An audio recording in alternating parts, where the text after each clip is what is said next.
All right, ladies and gentlemen. As my grandfather used to say, we're off like a herd of turtles. Today, we are not going home, as I just put in my GPS, if you can see the second angle I've got. No, we are going to work into the city. 49 minutes. Okay. So, this is going to be the fourth and final test video. What are we testing here? Let's get into that. This is going to be me maybe telling a story. Let me turn that down because this is not important that we have this loud here. This is going to be maybe me telling a story, maybe me, that's as low as it gets, guys. Maybe going over some talking points about what's going on in the day and age in society. And is this, okay, this guy's turning in. Okay, so then we can go. So this is just going to be a test to see, can this iPhone hold up? This is going to be two angles. I am recording that back there now at high resolution. It was 1080p, the camera behind me, which you can see. So that is recording in 4K. Now I'm going to be able to have two angles, which is kind of cool. So I'm going to be able to basically throw these together. And I think what I'll do is I'll do like a 2K template and have one on each side. Although I might have screwed that up by hitting Ultra HD, I don't know. So I might just have to alternate between the two. I don't know. I'll play with it. I'll figure it out. But again, it's just another test video. So we're testing the two angles. We're testing, I guess, me talking about what's going on and things like that. And again, if you're, I'll put timestamps down below. If you're like, hey, I just want to get into the actual content and not the rambling before. And first, before I begin the video, I want to say a huge shout out to that dude Beef, one of my good friends for many, many years, one of my besties, Robert. I won't say his last name. He might not want me to, for all the 10 viewers who are going to watch this. Shout out to you, man. You have been super helpful during the process, motivating. I did not feel like doing a video. I was kind of low energy, and I didn't want to do it, but you kept on me, like, where is it at? Where is it at? And it inspired me to do it, pushed me to do it. And you've been watching all the content. You've been watching it all the way through. You've been giving me valuable feedback. So props to you. Shout out to you. And then we're going to do an opposite of a shout out to another guy. I'm not going to mention him by name. I mean, this could go out to almost anybody here. My wife hasn't even watched all my videos. She's been very busy, but she hasn't even watched my videos or supported it. But she'll say, oh, do something. You got to do something, find something new. And then I do something. She's not supporting. She's not watching. She watches things, though. She'll say, oh, I don't have time, but she watches things. I hear her watching some stuff in Russian, it's privet poka. So she's watching stuff. But anyways, another person, huge in the content creation, I've supported and watched their stuff for years, even offered to help them with their stuff.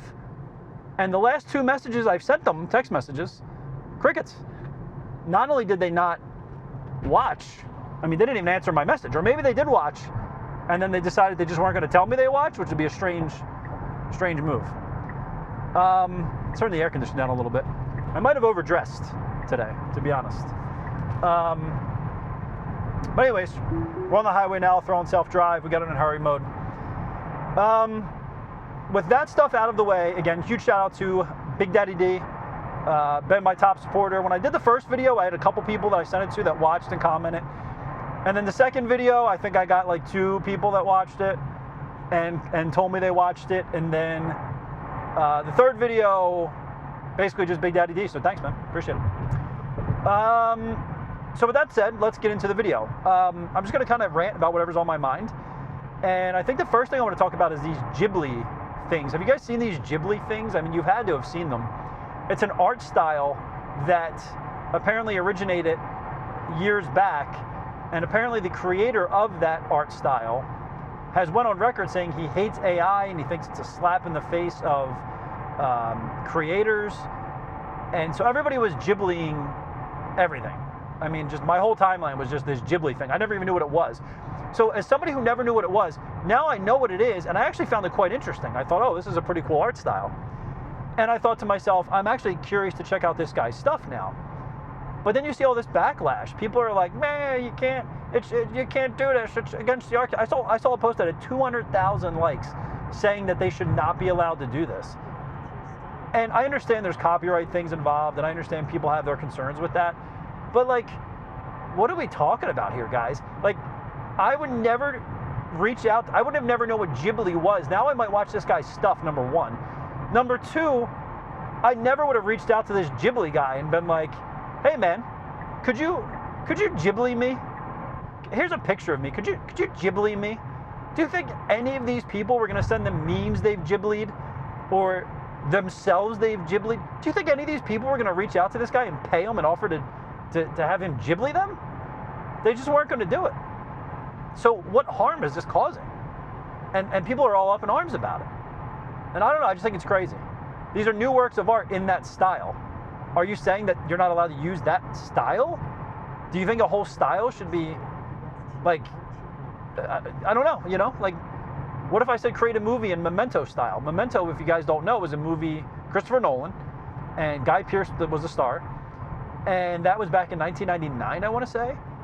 And Memento was a movie that was shot basically backwards, right? You see the end first, and then it breaks down all the events to show you how you get there. It's a great movie, very well done if you've never watched it.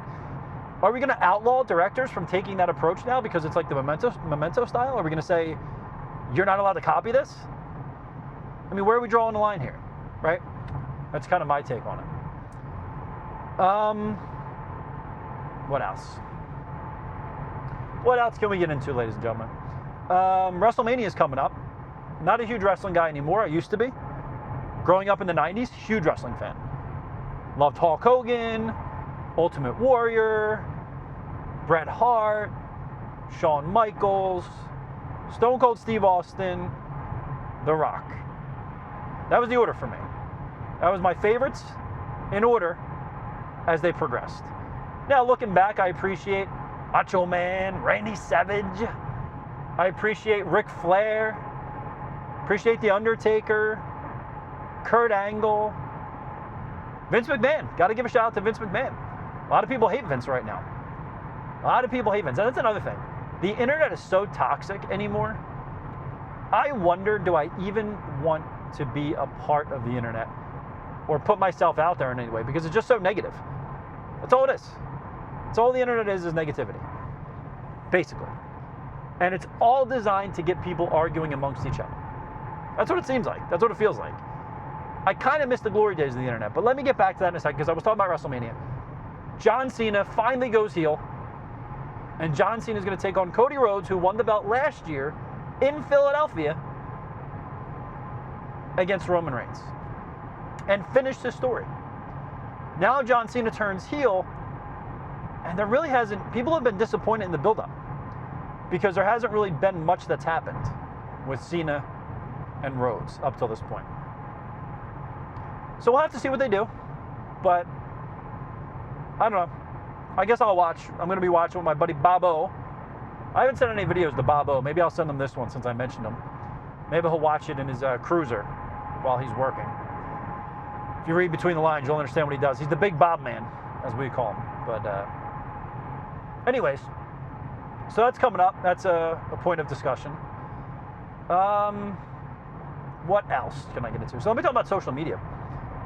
I remember YouTube when it first was coming around and getting popular, and I loved it. I was one of the early adopters of YouTube. Charlie bit my finger and all that stuff, right? Ray Williams Johnson equals 3. Daystorm. Rapping with inanimate objects. Great, classic. His movie title raps. Boogie 2988. All people that I remember personally. iJustine. All people I remember from back in the glory days of the internet. In fact, iJustine, beautiful girl, beautiful woman. And I remember having the biggest crush on her back when she came out. And she reviewed tech. So I was like, this is great. I love tech. I get to watch this hot woman review tech. This is great. And I actually wrote a character based off iJustine when I wrote the Parking Hottie back in 2010, 2011, my first sort of dive into script writing. It's a little episodic television show or YouTube show that I made. And I wrote iJustine's character into the plot. There was a plot story where my character that I played would end up falling in love with a tech review YouTube girl in one of the episodes and down the line. So never got to film that because at the time I was just getting into it and I used all my friends to film. I mean, it's not easy to film these things with no budget. You got to find people to do this for free, to memorize lines and act for free. You got to find camera people, you got to find sound people. Either you've got to edit or you've got to find someone to edit. It's a lot of work. It's time consuming. And it's not easy to do. But I released 3 episodes. And I'm happy I did. I'm proud of them. And yeah, I'm definitely proud of the episodes I did. Although it could have been better if I had really fleshed it out more. The script was just okay. I learned later some things I could do to improve it. But the early days of the internet were just different. The early days of the internet were like so much better.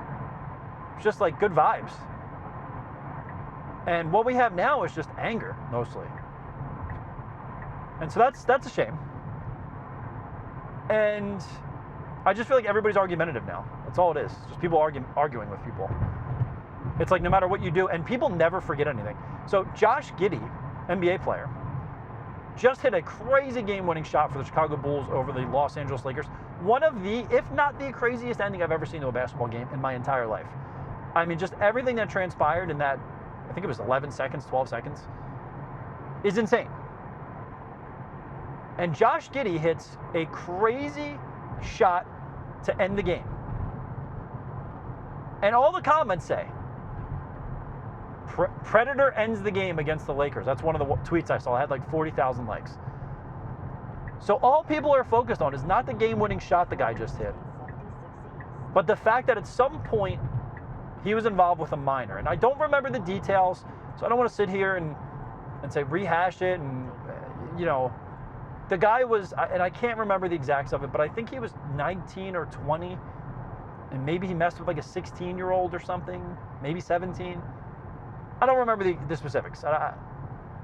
And so it's like, to me, to hate on a guy for that, there's a 3-year age gap there. I mean, that's not anything crazy.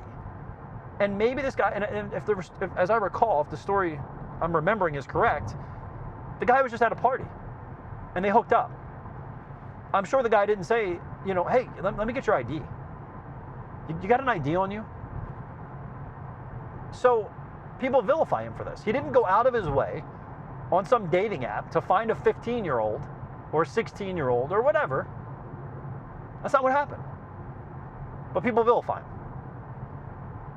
Anytime MKBHD makes a video now, people comment on him in his video when he was speeding, going like 95 and like a 40 or something. And now every time you click it, that's all you see. That's all you see. Comments. Same thing with Dr. Disrespect. Oh, okay, Tesla. Okay, Tesla. That guy was riding our ass here to the right. Coming up right here, he was riding our ass. It was a black man in a Chevy Silverado.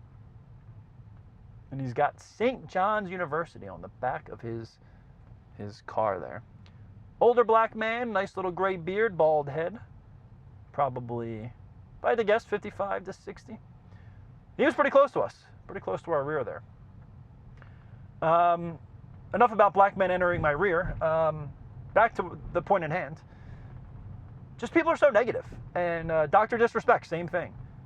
Dr. Disrespect, you guys probably already know this. He was banned from Twitch because apparently some messages came out, or not came out, but messages were found between him and a girl who was a minor at the time.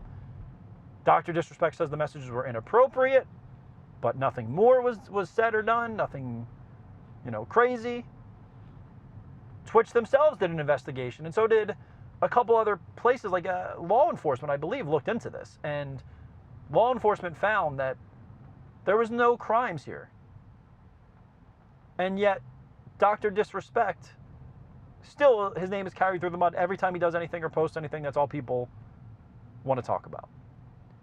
The guy from Impractical Jokers, Joe, whatever the hell his name is, Joe Gallo, Joe Gatto, He's like 48, I guess, and he slept with some 19-year-old. That's a legal relationship, guys. I don't know who needs to hear this. That's legal. Now, he was married at the time, so that's horrible. But it's a legal relationship. And people get up in arms about it. Oh, that's horrible. That's sickening. Is it? Y'all don't keep that energy if people say two men together is sickening, right? You would say, oh, you would defend it. You would say, oh, well, you can't say that.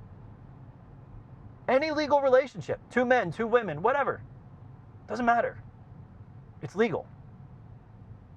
You have no right to sit there and throw stones. So, the internet's just a toxic place. I don't even know if I want to be a part of the internet. I think I really, in these days, I think more to myself. Like, I used to want to be a YouTube star. I got on YouTube in like 2010. Came up with a great niche. Sports wagering. Oh, now the Tesla wants to get over. Tesla had a whole bunch of time to get over. Oh, is this person not going to let us over or what? Okay, that was interesting. We've had some interesting moves with the Tesla here. I'm not commenting on everything that's going on, but you guys can see me sort of. There was two interesting moments there with the Tesla. That's all. I mean, it's doing good. Again, some things I would change, but we're not going to. We already had a video where we talked about it. The full self-drive videos are not, I don't think, the direction I'm going to go. So, in terms of like commenting on every move and would I have done this, would I have done that, yada yada. So back in 2010, I started a YouTube channel, and it was called, it was I Live to Win. It was my channel, my personal channel. Oops, Jesus. And I, sorry, I'm getting distracted now. I might have to cut this down a little bit. I started a YouTube channel in 2010, and I knew I had to come up with a niche. Everyone said you got a niche. And so I said, okay, I'm gonna do sports. I love sports back then. I was a huge sports guy. And I said, I want to do sports, but you know what? Who's going to watch some YouTube channel? Because at the time, YouTube wasn't what it is today. Who's going to watch some YouTube channel over ESPN? Or any of the other channels, CBS Sports, whatever? Who's going to tune in some random guy on YouTube? That was my thought process. That's, number one, that's a limiting belief. I want to throw that out there. Because there are people who do that. In fact, I do it now, today's day and age. I like to go on YouTube and see what someone's saying. Because a lot of the analysts hold back. A lot of the analysts are friends with these people, so they're removed from the situation. So sometimes you just want to hear what a fan says. That's why Sports Talk WIP was so popular in Philadelphia, and that's why Sports Talk Radio is so popular everywhere. Because you want to hear what a normal person thinks sometimes. You don't want to hear an analyst. Because a lot of times the analysts aren't really analyzing anything. Some of them do. Kurt Warner does a great job. John Gruden does a great job. They're both on YouTube. Brian Baldinger does a great job. He's on X. And they actually analyze. Not just talk, analyze. Why did this happen? Why did that happen? So anyways, I decided nobody was going to watch me just randomly talk about sports. So I said, okay, let me think. What could I do that's different? What are ESPN and CBS Sports and Fox Sports, what are they not really doing? And what I determined was they're not really covering a gigantic market that's worth billions of dollars every year. The sports gambling market. $1 billion industry. And these guys weren't covering it at all. You never heard, take this team with the spread, take this. You never heard parlay this, parlay that. They didn't talk about any of it. And I said, there's my niche. So I recruited a buddy of mine, and we started doing a weekly video. I did all the work. I had the camera, and I filmed it, and it was all my equipment. I had to do all the editing, and he just had to come over and give his picks. I set up all the lights. I put all the lights away. And so we did this for a few years, but I never really knew how to market it. Now I asked him, I said, buddy, all you got to do is just market. Just market it for me. And if he would have put an ounce of the energy into the marketing that I put into actually making the videos, we could have went somewhere. But his idea of marketing was posting it on Facebook, like one thing. And so I grew a little resentful as the years went on because I'm putting all this effort in to make these videos, and he's just showing up. And he's not really putting the effort into marketing. And I really didn't feel like he was appreciating the level of effort I was putting in. So that was that. And we never really went anywhere. We did it for a few years. Eventually we went our separate ways. But that was my YouTube. And then I did a couple other things on YouTube. I started to do like short sketches and funny parody songs, but it's so much work. It's so much work to plan a sketch, find someone to film it, edit it. It is so much work. And I didn't have a passion for the work of it. I had a passion for coming up with ideas. I had a passion for acting the idea out. But I didn't want to film it. I didn't want to edit it. I didn't want to market it. I didn't want to do any of that. Now, I'm thinking about this a little bit differently. The whole reason I'm doing these YouTube videos is not because I think I'm going to be a YouTube celebrity, and I think the YouTube celebrity is dead. I think the age of the follower is dead. You've either got followers now or you don't. Now, that's not to say that I don't think people are going to get followers occasionally here and there. It will happen. But the market is so oversaturated. Anybody that has a cell phone is creating content these days. How do you rise your content above the rest? How do you do something that's not been done? Not many people can think of something that's not being done and then execute it in a way that's actually entertaining and watchable. So I really just want to learn marketing with this channel is really what I want to do. Learn how to manage a social media account, post content consistently, edit content, learn all the programs that people want you to know. And this will develop me skills that I can then parlay into a real world job. Maybe I can be a social media marketer. Maybe I can be a social media marketer. Maybe I can be a marketer or a social media manager is what I meant to say. I didn't get my second coffee of the day. I wish I did. But that's my thinking. That's kind of where I'm at. And I don't know. That's my purpose now, is not to get famous, or I had the idea in 2010. If my friend would have marketed it at all, or if I would have just said, you know what, buddy, you're not really carrying your weight. I'm doing this on my own. And then I dive in and I put in all the effort for marketing. But you know what? At the time I was doing it, I was in school full time, 5 classes. That's over full time. I believe 4 classes is full time. So I was over full time, and I was working my job at the time, 40 hours a week. And I had a girlfriend to entertain. You guys know how that goes. And so it was a lot. And yeah, so that's that. I am heading into the office. I did a video yesterday where I argued with Grok AI using argumentative mode about return to work, return to office, or work from home. And I really think in 2025, I know I said it yesterday in the video, but yesterday's video was a little bit of a test video, kind of just arguing AI, but this is more of a conversational thing where I'm just kind of talking about ideas and thoughts. I really think in 2025, any job that can be done remotely pretty much should be done remotely. I mean, as I sit here in traffic that's barely moving, and if you guys can still see both I wanted to say cams, and I said cams.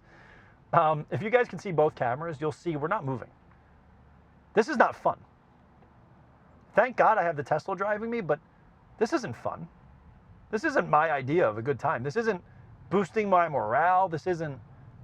Do you think I'm going to get to work refreshed, ready to go, and ready to bang out a bunch of work? Especially knowing that people on my team have exceptions. They're home. They're working from home. People on my team getting the same pay as me. We're allowed to work from home because they have medical exceptions. I put in a medical exception request. And then I asked management, are you going to work with me while I'm awaiting to speak to my specialist? That was over 24 days ago. Management never answered either of my emails. Didn't offer to work with me or anything. And I've missed 3 days of work since we've had this full return to office, because 3 days I said, this commute's too much right now. I mean, if you guys can see the second camera, 34 minutes, it's been this forever. We're just not moving. This is just crazy. And so you've got the commute, which sucks. You've got the office sucks. In our office, we don't get perks. We don't get free stuff. It's a 15-minute walk just from like the garage to the building. And we don't have any free coffee. There's no free food. It's not a beautiful building. It's not in a good area. There's nothing good about it. We got mice. We got bed bug infestations that we've had for years. There's poor equipment. The seats all suck. Everyone's got a broken seat, and everybody tries to take your seat when they find a good seat. I have a 1080p monitor at work. I've got a 4K one at home. What do you think's better? Come on. I got a crappy little keyboard they give me at work, and I've got a much better keyboard at home. So there's no pro to work in an office, none. And I just saw this thing on X today too, baffles me. 80,000 likes where somebody said, people working from home are bored and unsocial, and it's better for them to be in an office, otherwise you're stuck looking at the same four walls. In my job, it's very rare you sit by a window. I actually got a seat, one seat over from a window, so I could get up and actually go look outside. The windows don't open. I can't get fresh air when it's nice out. I can't open the window up. It takes me a good 5 minutes to go from the 4th floor where I'm at to get outside. In my apartment complex, my apartment complex probably takes about 3, so I'll give it that too. So I'm not much closer to nature. But when I was working at my house in the Northeast, it took me 2 seconds to go outside, maybe 5. So there's just no argument to be made in any way, shape, or form. Then people say, well, people work better in the office. No, they don't. I cared way more about working from home than I do in the office, because I felt like, what a great perk. A job that you don't like becomes so much more tolerable when you're allowed to do it from home. And you don't have this horrible commute to deal with. I mean, maybe if you have a job you really are passionate about and you really love, if I was a sports broadcaster, would I necessarily hate going to the games and doing a broadcast, or would I hate going into a beautiful studio where I'm probably getting perks like coffee and whatever out? Probably not. I probably wouldn't hate it nearly as bad. But when you're working an everyday job that you don't want to do, and you force somebody back in the office, you're not getting anything more out of them. You're getting way less. And that's just the facts, Jack. So there's that too. But anyways, I think I'm going to cut the video here because I've rambled long enough and I don't want the video to go on too long. And I really didn't have anything planned to talk about. Plus, I can call my grandmother and see how she's doing. So I think I'll do that. I think I'll cut the video here. If you guys tuned in this long, say Wesla Tesla. I don't know how you're going to spell the first thing because it's not a real word, but if you tuned in this long, say that. And I appreciate you. I really do. I expect only one person is going to text me that. Thanks, Big Daddy D. But if anybody else doesn't surprise me, awesome too. Or if you're just a viewer that found the channel somehow, which I doubt. Hopefully you liked it. Let me know down below what you think on everything I said. Let me know anything you want me to talk about in future videos. And with that, I hope you guys have a wonderful day and a wonderful weekend, because it's Friday. Probably won't be by the time I release this because I'll be stuck in the building all day. But YOLO. Have a good one, guys.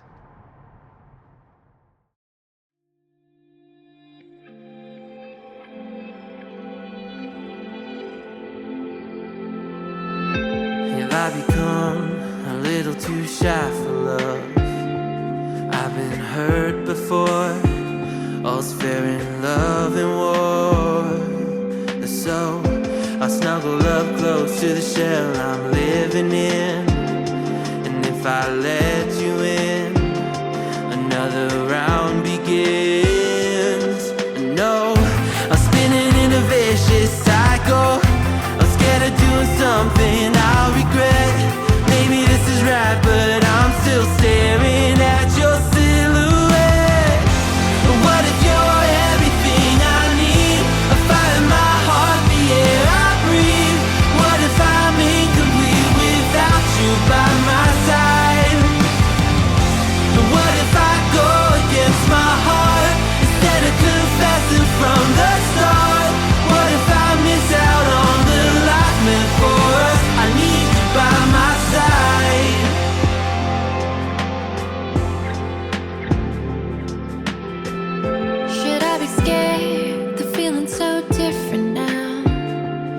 got me floating here, a feather in the air. Oh, but when the wind blows, will I tumble or sail away? Or would you have me stay? And what if I escape? I know I'm spinning in a vicious cycle. I'm scared of doing something I'll regret. Maybe this is right, but I'm still staring at your silhouette. What if you're everything I need? A fire in my heart, the air I breathe. What if I'm incomplete without you by my side? What if I go against my heart instead of confessing from the start? What if I miss out on the life meant for us? I need you by my side, by your side. I'm not afraid. We found something that'll never fade. We can be ourselves and figure out the rest along the way.